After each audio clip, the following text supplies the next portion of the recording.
What? Who? Oh, I must have dozed off. Perhaps we need a spot of tea to wake us up.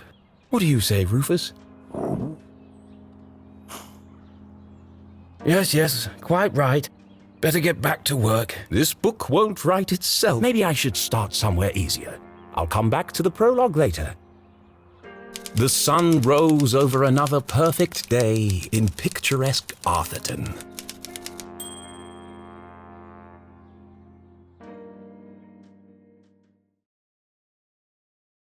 To the casual observer, Arthurton seemed like any other small. It was nestled in a valley between two, lined by lustrous forest, and perched on the edge of a pristine lake. It had a main street with all the essentials, including it had schools, a college, a church, and it even had a museum no one ever visited. It was the kind of place you might find anywhere on your travels. Typical, maybe even forgettable. But there was one thing in Arthurton that was unlike any other town in the whole. Actually, it was a girl. Her name was Jenny LeClue. And she was the world's greatest detective.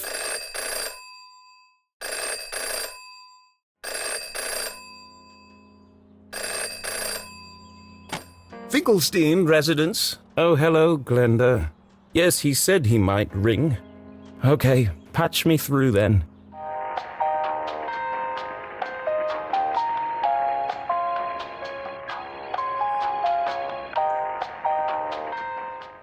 Richard? Yes, I got it. I did. And my answer is no.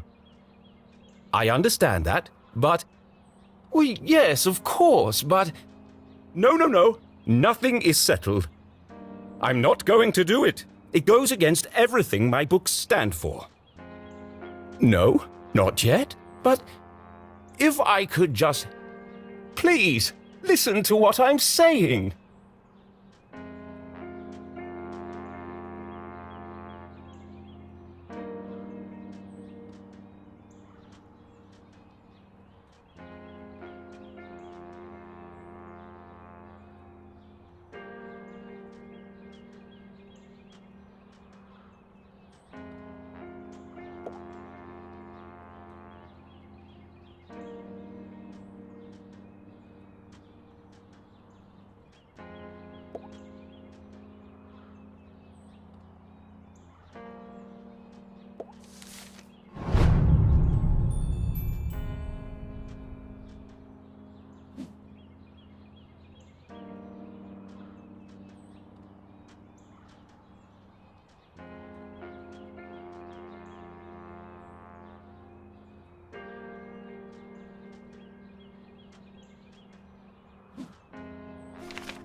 You don't understand what you're asking for. You want me to turn Jenny's world upside down? Kill off my characters and destroy everything I've built over the last 30 years? Fine.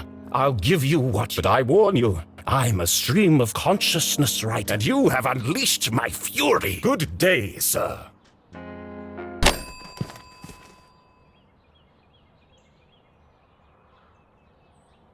Boring? Predictable? Pah! Well, if it's murder they want, it's murder they'll get.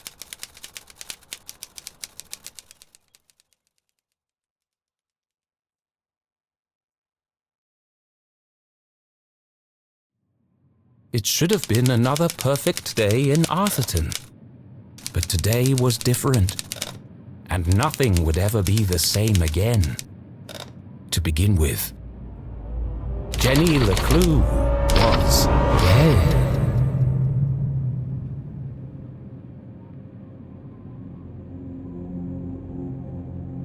Her skin was pale, her eyes glassy and frozen.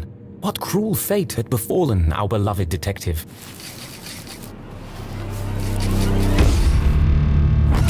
No, no, no! Never move the victim. Mrs. LeClue, she's doing it again. Jenny LeClue. You are a dead body. Dead bodies don't talk. But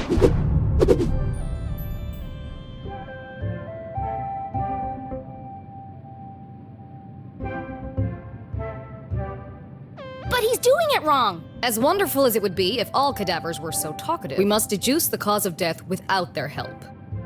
With only the evidence laid before us, we build a picture from the fragments left behind. We collect clues, interpret the data, and solve until it feels as if the victim is speaking to us. But Jenny is right, Jonathan. You mustn't disturb the crime scene. Vital evidence could be lost. Sorry, Mrs. LeClue. Okay, you've all had a chance to study the body? Who can postulate how she met her demise? Ooh, me! I think it was an accident. Yeah, she obviously wasn't looking where she was going So she slipped on the wet floor, and cracked her head open. Like and then she bled to death. Really? How can you tell? Well, there's a giant pool of blood around her head. Yeah, I know. I was being sarcastic. Oh. Actually, you're both wrong. What? It was cold-blooded murder. Murder? Don't be ridiculous. Where's the murder weapon? There's no evidence anyone else was even here. Oh yes, there is. It was murder. And I can prove it.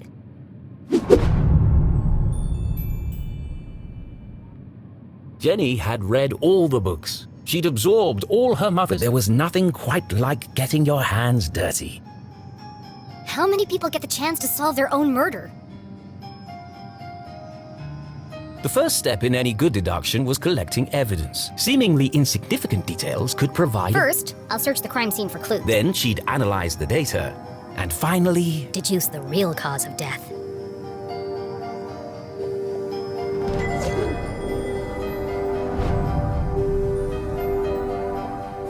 The floor is wet but also immaculately clean.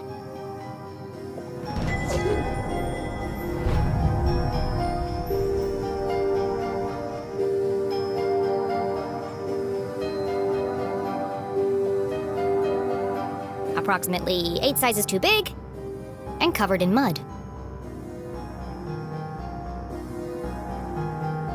There's no doubt the victim lost a lot of blood. The victim has a green smudge on her lips. It's not lipstick. Without her trusty bifocals, Jenny couldn't see the nose in front of her face. They were her window to the world, and the lens through which she focused her keen detective vision. It wasn't Jenny's style to wear accessories, but this hair clip was the exception. Its function as a lockpick had saved Jenny from a long night trapped in her school locker. She'd worn it ever since.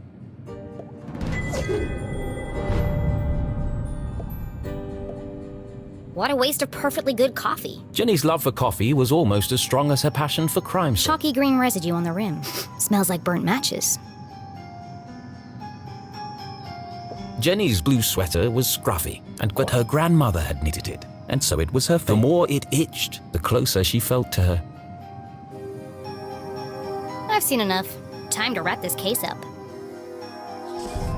Jenny was a meticulous record keeper, noting every relevant clue in her trusty journal. A great detective knew that solving a mystery was simply a matter of connecting the I'm dots. certain this wasn't a mere accident. Now I just need to prove it. How do I know the victim didn't slip?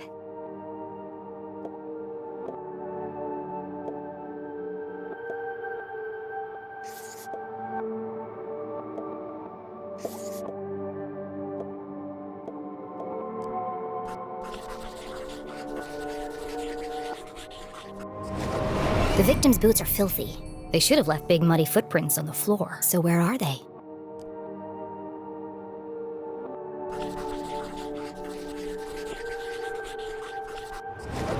Either someone washed away her footprints, or she was carried here.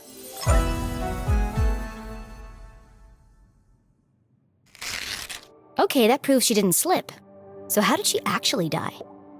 What was the real cause of death?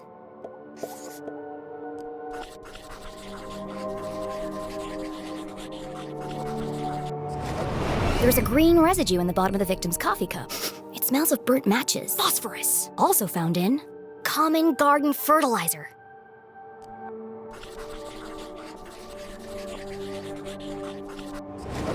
The same green mark is on the victim's lips. Her coffee was spiked with fertilizer.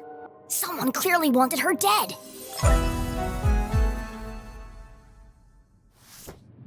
Ah, the case of the dead lab assistant. Gone before her time. Was it poison? Yes. A blow to the head? Yes. An accident? Certainly not. No footprints in an unshattered mug? She was killed somewhere else and carried here. This is the story of a scorned ex-lover. Jenny? The gardener, enacting his revenge. Jenny! A deadly brew of fertilizer and caffeine coursed. That's quite enough, thank you. What happens to the gardener? Is this gonna be on the test? Remember, class, even the smartest criminals make mistakes. This is how we catch a killer.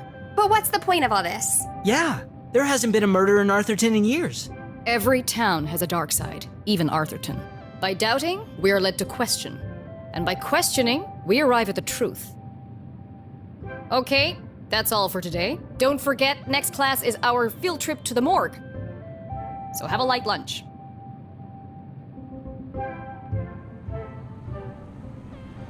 The students need to think for themselves, Jenny. That's why they're here at Gumboldt. To learn. I just figured we all had places to go. Speaking of which, And where are you off to, young lady? I'm a dead body mom, remember? Dead bodies don't tell. See ya. Wait, before you go, I have something for you. Cool. What is it? If I told you, that would spoil the fun, wouldn't it? The LeClues didn't simply hand each other presents. They hid them. It was a family tradition, and Jenny had developed with her trusty magnifying glass at her side. Nothing eluded her.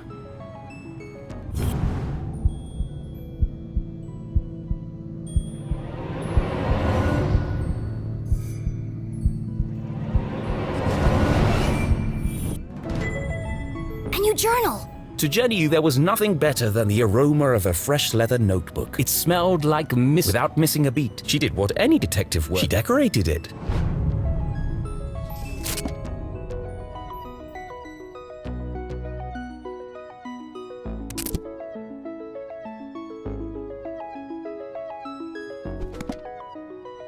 A new journal meant new adventures. She imagined all the thrilling cases that would soon fill its pages.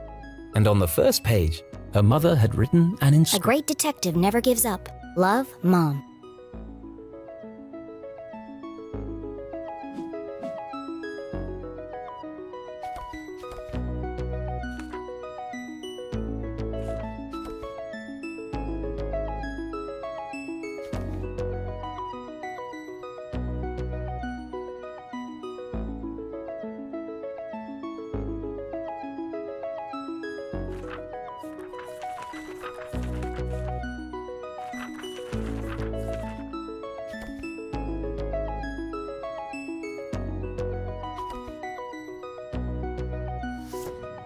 I love it. Thanks, Mom. Jenny, I wanted to talk about, to say, Somewhere in the back of Jenny's highly caffeinated brain, an alarm bell was ringing. Her mum was hesitating. What could be causing her to act so out of character?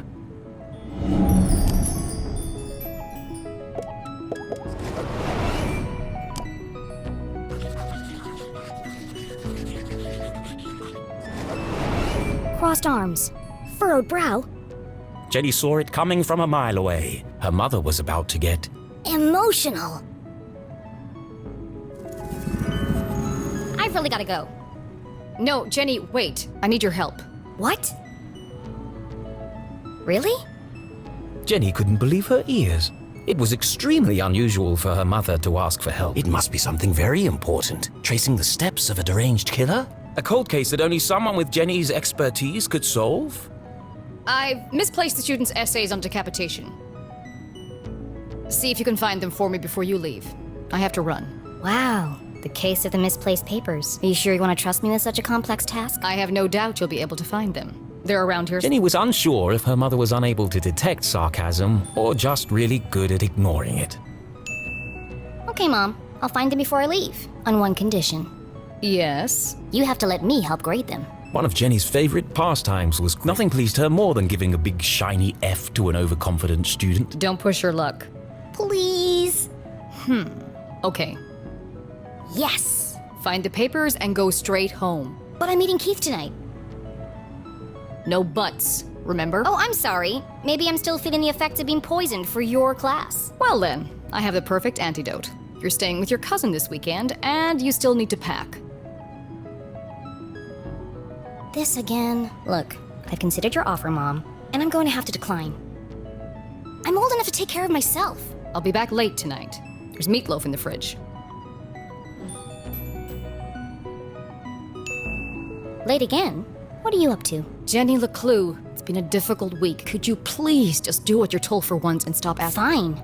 And try to stay out of trouble. When do I ever get into trouble?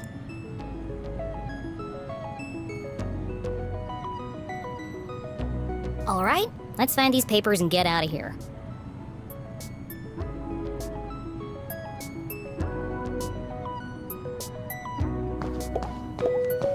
One of Jenny's earliest memories was It's making... the perfect substitute for blood and better tasting than the pig's blood the textbook recommends.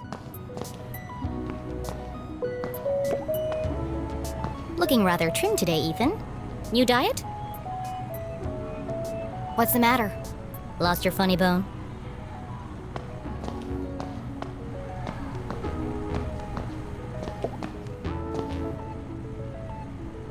Becoming a great detective took more than book smarts. You needed real-life experience. And Jenny was always on the lookout for a chance to get her hands dirty.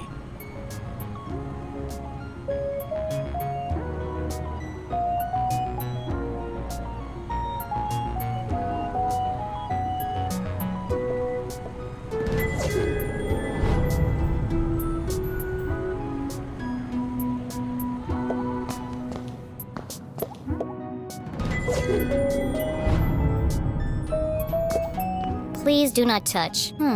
Someone must be running an experiment.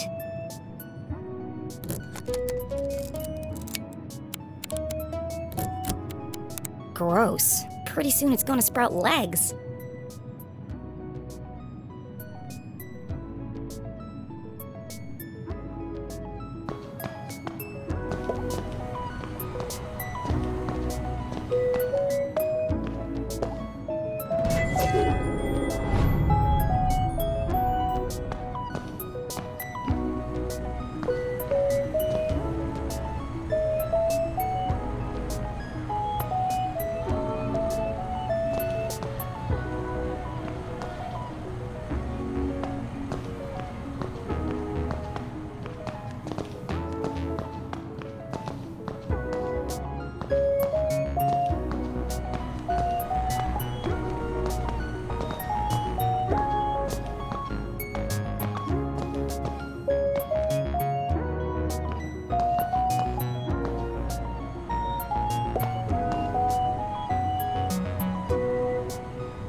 one of the students' term paper. You can tell by the terrible handwriting and erroneous conclusions. Mom must have put them behind the chalkboard.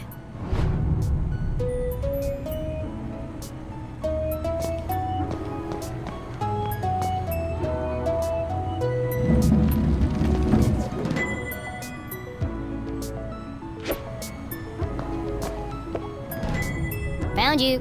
Time to get out of here. Jenny looked around the room one last time. Was she ready to leave?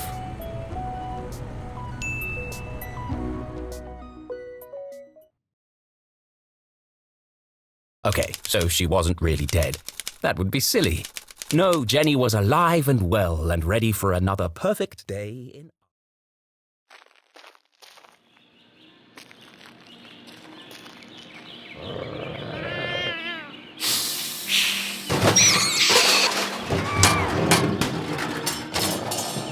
What the? What a mess. I should investigate.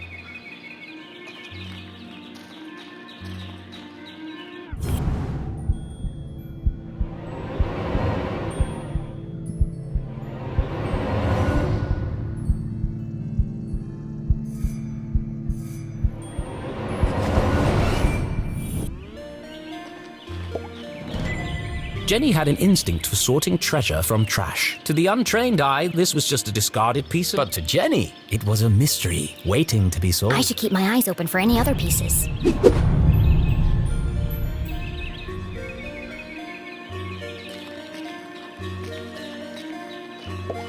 The notice board was awash with flyers, personal... I'm amazed anyone can find anything on here. Fortunately, Jenny had a useful trick to use in a situation like this. Mom always says, a great detective eliminates... Focus on the details, and you'll find clarity in the chaos.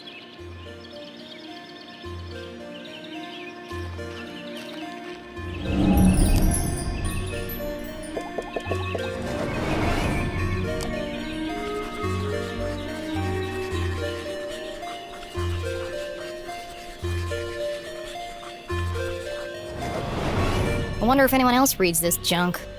Hold on. What's this?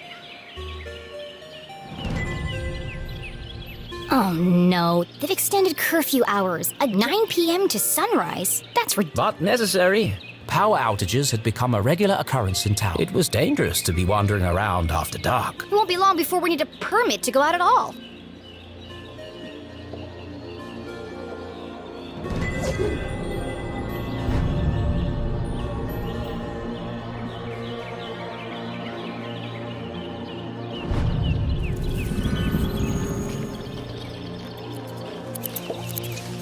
Hey, you! Oh, hi there! What are you doing back there? Well, I was pruning, but then I discovered this cerulean bugberry bush. Discovered? These bushes are all over Arthurton. Actually, this is an incredibly rare bloom. There's nothing rare about Arthurton. I beg to differ. Arthurton has many beautiful and exotic plants. Really? Like what? Mushrooms with eyes that glow in the dark, berries that emit a bioluminescent mist, and flowers with nectar as sticky as superglue. Where? I've never seen any of those things. Well, believe me, they do exist. I've had the pleasure of seeing them up close. That's one of the privileges of working for Dean Strasberry in his greenhouse. Anyway, I should get back to work. I want everything to be perfect for the Dean's retirement celebration.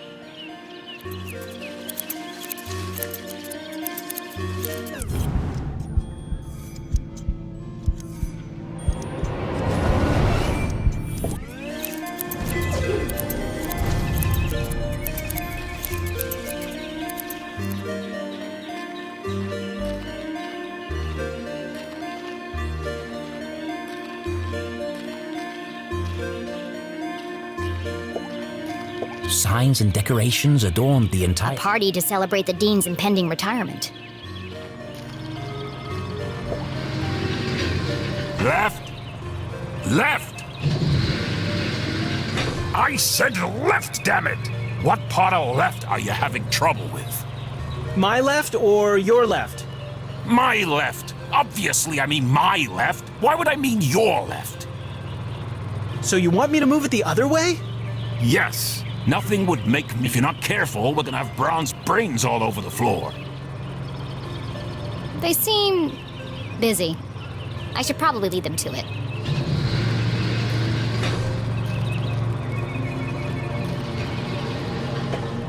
Hello, Mr. Stroudsbury. How are you today? A jolly gentleman. The Dean was often seen shaking hands and kissing He's babies. also Mom's boss. But more than that, he was her loyal friend. What do you think, Jenny? The Dean had dedicated his life to Gumboldt, and the townspeople had spared no expense in their tribute to him. Quite a striking resemblance, Mr. Stroudsbury. It's a scary thing, Jenny. Retirement. Great excuse for a party, though. What will you do when you're no longer the Dean? I've been trying not to think about it. This place won't be the same without you. Things change, Jenny. Time marches on, and we must do our best to adapt. It's going to be difficult, but I'm sure we will get through it. What do you mean, we? Do you think they made my belly too big? It might be all those bronze pancakes, Mr. Stroudsbury. No legacy is so rich as honesty. You are a clever one, Jenny LeClue. Speaking of which, have you been practicing your detective skills? Have I? Of course. Always. Well then, I have a challenge for you. I bet you can't guess what I ate for breakfast. At last, a real challenge for Jenny. A fiendishly difficult puzzle that would take all her wits to solve.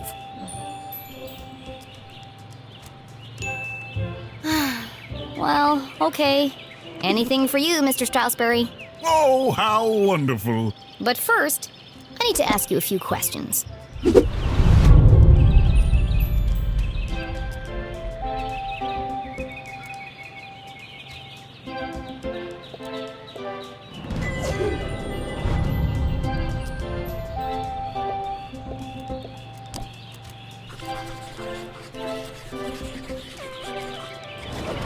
The Dean was a big fan of the Gumboldt, and not just because his son was a prominent figure on the team. Well, a bench warmer anyway.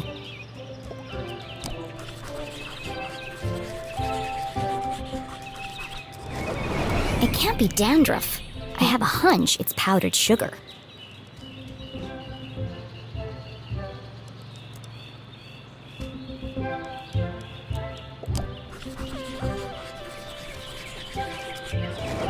Looks like he accidentally put a spoon. It's got a coffee stain on it.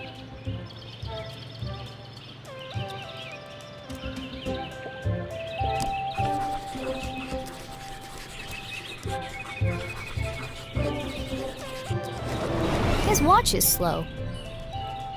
That's unlike the Dean. He's usually very punctual. Your watch is 45 minutes slow. Is it? Oh my. That explains why there was no cheesecake left in the cafeteria. My head's not screwed on today. Thank goodness you noticed, or I'd be late for my meeting with your mother. Oh, really? She didn't mention anything to me. Oh, well, of course she wouldn't. It's nothing important. Why are you meeting then? It's just, she's helping me finalize my plan. Your party? Yes, that's it. My retirement party. Thank you. Are you okay, Mr. Stroudsbury? Of course. Now let me just fix my watch before I forget. Now, where were we?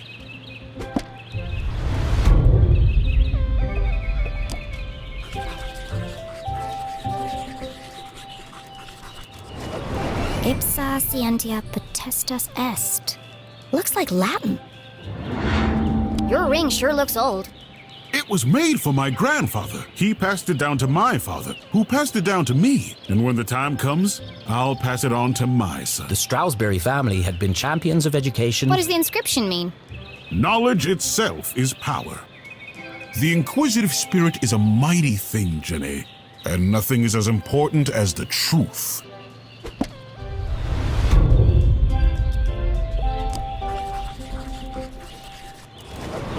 For the Dean, being covered in plant life was not unusual. His work as a botanist was renowned. Looks like you're carrying some extra baggage today, Mr. Stroudsbury. Well, I do have a lot on my mind. I was referring to your legs. Oh, thank you.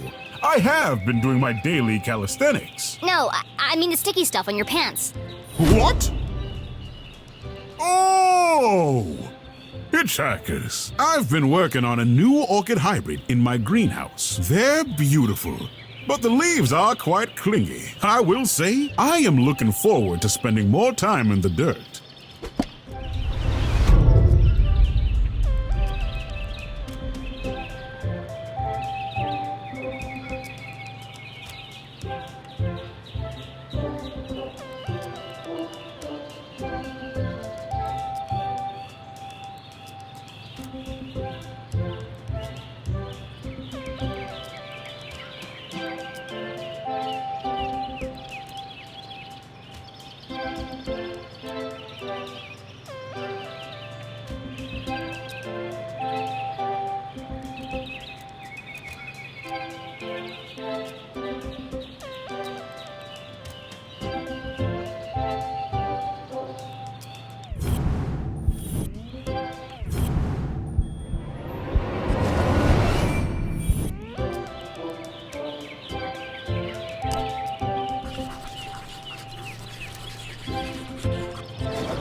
A thick bundle of note cards poked out of the Dean's pocket. What's he keeping so close to his chest?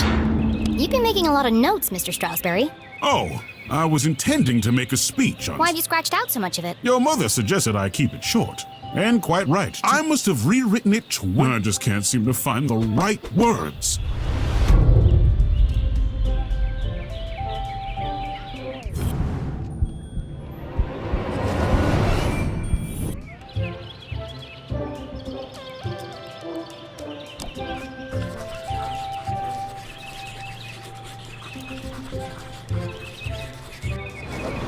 The Dean didn't button his shirt properly. It looks like a bloodstain, but the seeds indicate otherwise. So, what do you think, Jenny? Can you guess what I had for breakfast? Sure, Mr. Strasberry. I've got everything I need to solve this mystery.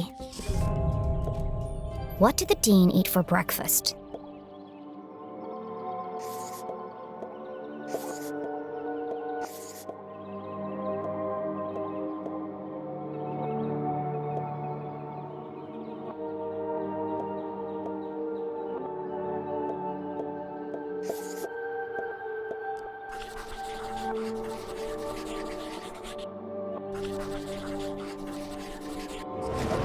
Jam on his shirt and powdered sugar on his tie.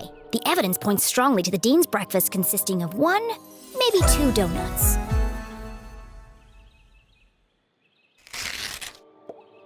What else can I tell about the Dean's morning?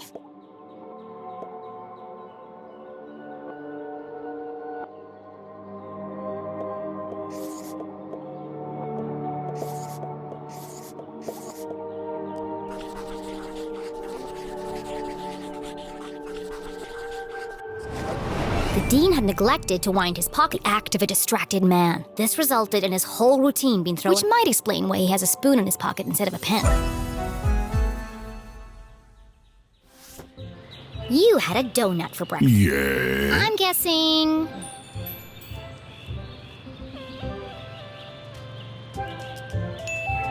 raspberry. How did you know? That part was easy. You always have donuts for breakfast. But something else caught my attention. Oh? I think you have something on your mind, Mr. Strauss. You are usually a picture of precision and punctuality. But today, there's a spoon in your pocket and your shirt button is undone. My. You really are a LeClue. Your father would be so proud. Thanks. Well, I should be going. I'm meeting your son by the lake.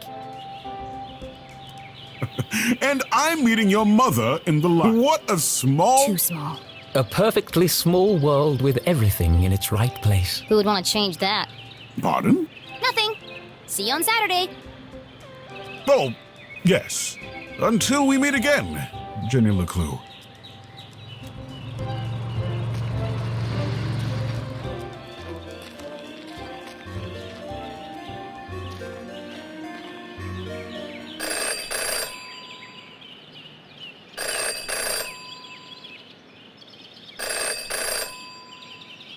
Well, that's not creepy at all.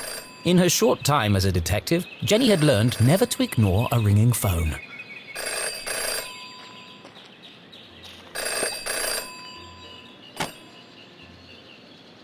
Hello?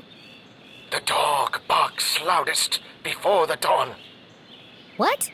CJ, is that you? The dog barks loudest before the dawn. Really? This again? It's me, Jenny. We don't need to do this. I have no idea who you are, and I know no one by that name. The dog barks loudest before the dawn. Fine.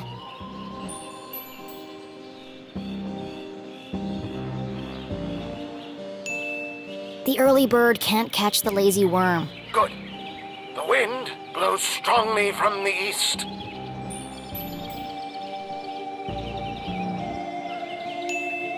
People in glass houses should invest in curtains. Excellent. The evening sky is full of fireflies.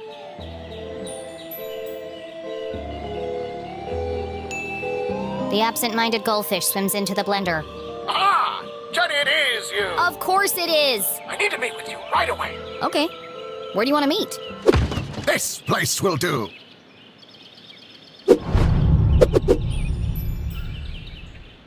Everyone in town knew that CJ was mad, even dangerous. He's not dangerous. He just doesn't accept things at face value. Sure, he's a bit fixated on extraterrestrials, but at least CJ and Jenny certainly indulged, but most of all, CJ treated Jenny like... I'm not a little kid. CJ, why did we go through all that if you're right here? Can't be too careful. Are you sure you weren't Who would be following me? Shh! This place is compromised. We don't have long to talk. Now, what did you want to talk to me about? What? You called me. Did I? Why? Talking to CJ was a bit like navigating a maze. You had a rough idea of where you were headed, but... I'll help you figure it out.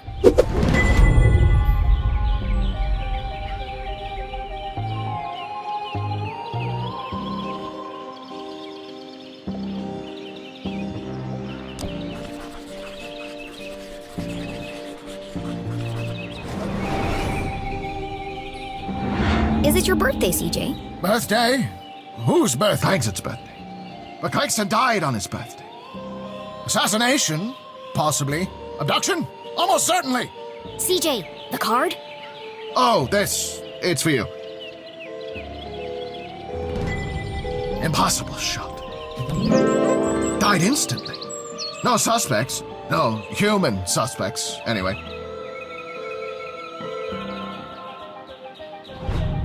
Thanks, CJ. That's, thoughtful. I didn't think you'd remember. I know what it's like to lose something important to you. Now triple shred and incinerate that card as soon as possible! It's got my fingerprints all over it!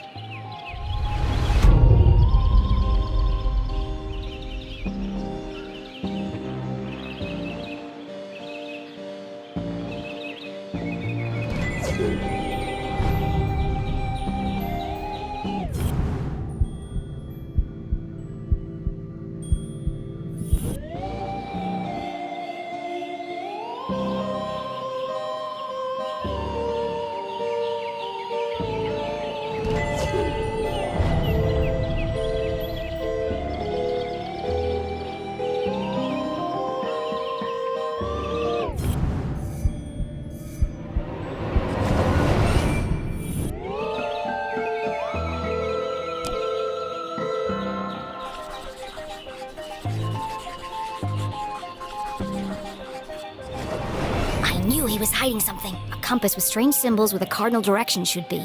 Looks broken. Where did you get that compass? Ah, you spotted it! I knew it belonged to my father. He left it to me to find the truth. You're not gonna find anything with that. The needle is a bit like you. It's searching. For what? For them. It's this town, Jenny. It's Arthur. They're here, among us. Or it could just be broken. Could be. I guess we'll never know.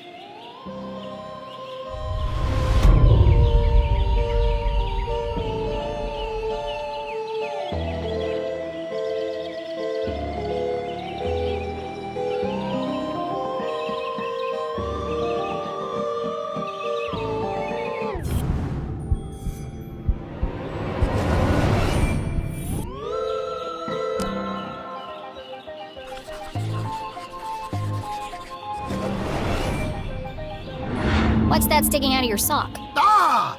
That's what I wanted to talk to you about. I intercepted a secret message. Class proof, Jenny. It's happening again. It's time for us to join the fight. This doesn't look like the kind of pamphlet he usually makes. It's been professionally printed. Could CJ finally be onto something?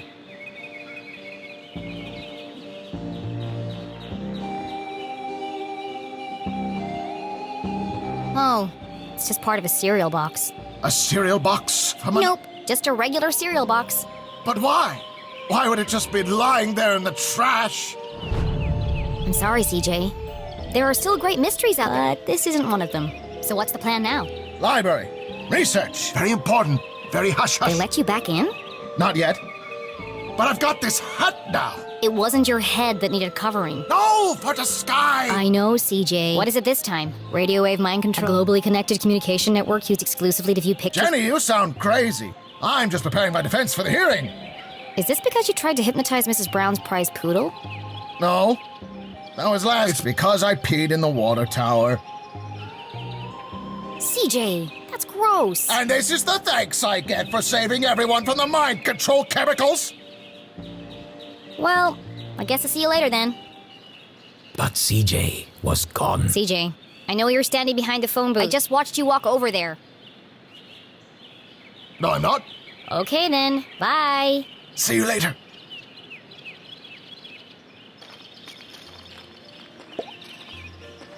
Hey! Ah! Damn, that's the third time today. Oops. Hi, Jenny. Great job solving that case today. It's really cute the way that you and your mom work together. I wish I was that close with my parents. Enough chit-chat. Got anything new for me? Oh, yes. This is the real deal, hot off the press. I haven't had a chance to distribute these yet. Ada and Jenny belonged to one of the oldest societies in Earth. An eclectic band of treasure hunters collect together. They were known Sticker Club. For generations, Gumboldt students had been hiding. Officially, Jenny was too young to join, but she'd found so many stickers on her own that they'd made her an honorary member. Let's see. Nice crisp edges, rich colors, very tacky. Thanks. I spent all week making these. If only you spend as much time in your schoolwork, you might not be failing my mom's class. Jenny thought to herself. It's to celebrate the dean's retirement. I'm super sad that he's leaving. It's a perfect reason to make new stickers. Exactly. Oh, we're going on an epic sticker hunt before the dean's party. You should... Even if Jenny had wanted to join them, And I don't. she knew she'd be stuck with her cousin all weekend. Thanks, but I work alone. Oh, okay. See you around, Jenny.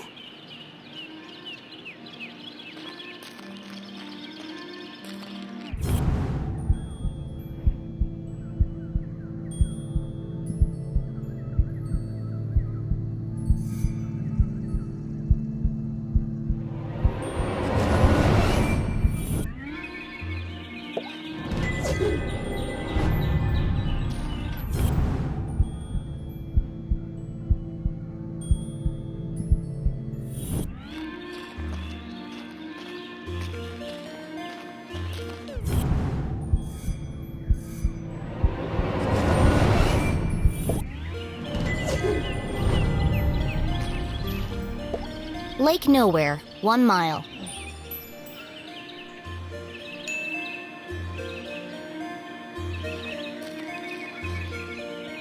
Stop!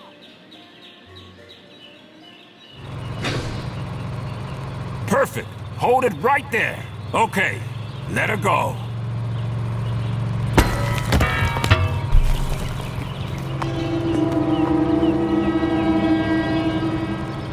Oh dear. That was ominous.